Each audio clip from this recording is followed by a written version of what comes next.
اس کی جو ایک قومی اسمبلی ہے، نیشنل اسمبلی، جس پہ کروڑوں روپے سالانہ خرچ ہوتے ہیں عمارت پر، زیب و زینت پر، اس کی مینٹیننس پر، رکھ رکھاؤ پر، اس کے جو ممبر بنتے ہیں ان کے اخراجات، طرح طرح کے کروڑوں اربوں کا خرچ ہو جاتا ہے، اور وہاں بات ہو اسلام کے خلاف تو افسوس ہوگا یا نہیں ہوگا؟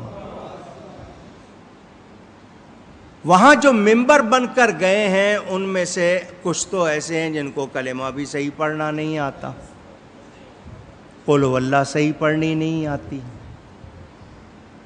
دین کے معنی نہیں معلوم، کہتے ہیں ہم علماء سے زیادہ دین جانتے ہیں، دین کے معنی نہیں معلوم، دین کہتے کس کو ہے؟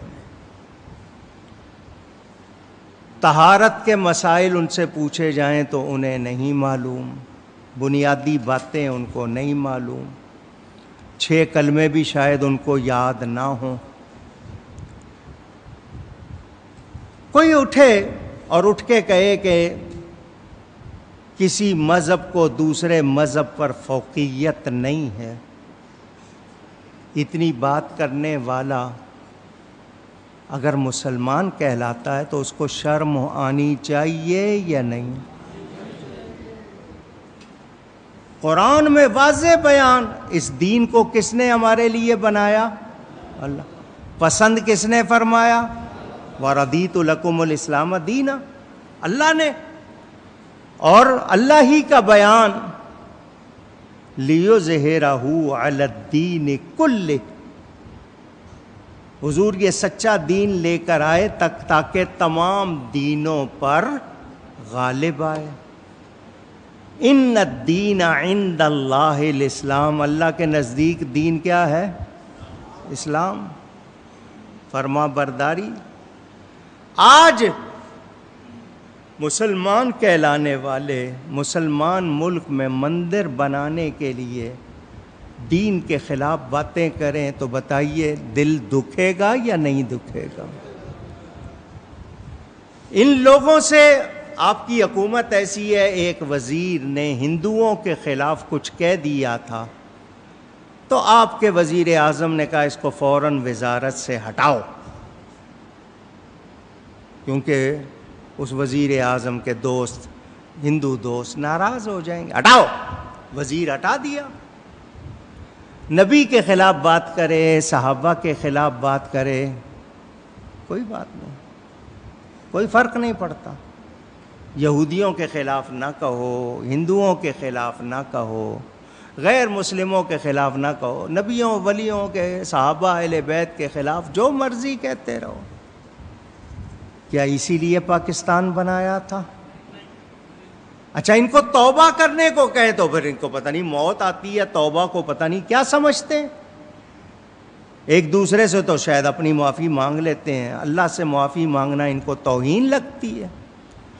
تو جن صاحب نے یہ بات کی ہے وہ اعلانیہ توبہ کریں، اعلانیہ اللہ سے معافی چاہیں۔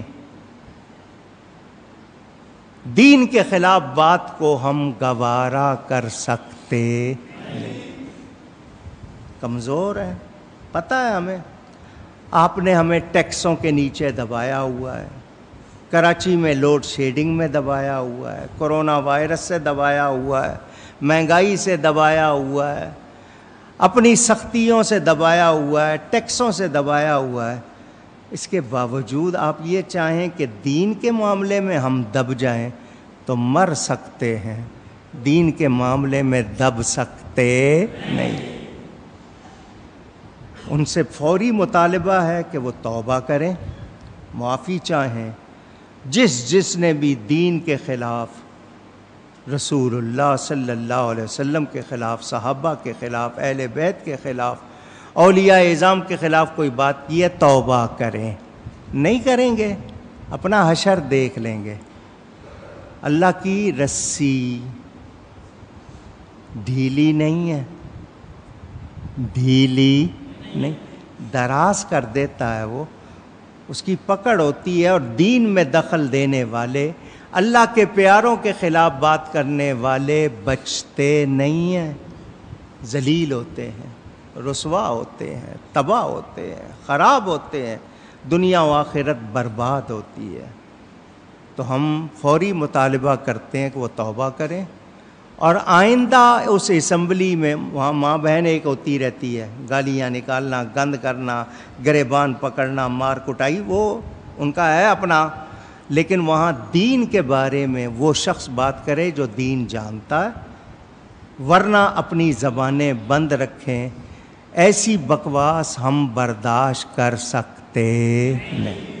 یہ ان کو پیغام دیا ہے دین کے لیے اور ان کی بھلائی کے لیے دیا ہے۔ وہی صاحب جو یہ کہہ رہے ہیں نا مذہب کی فوقیت نہیں ہے، اس دن ایک دن پہلے کہہ رہے تھے سرکار کائنات ہیں، تاجدار کائنات، اور وہ ہماری زندگی کی اصل وہ وجہ ہے، ان کی وجہ سے جی رہے ہیں، اور پھر ایسی باتیں کر رہے ہیں۔ اپنی بات سے آپ نے اپنی بات کی نفی کر دی۔ احتیاط کریں، دین کے معاملے میں احتیاط کریں۔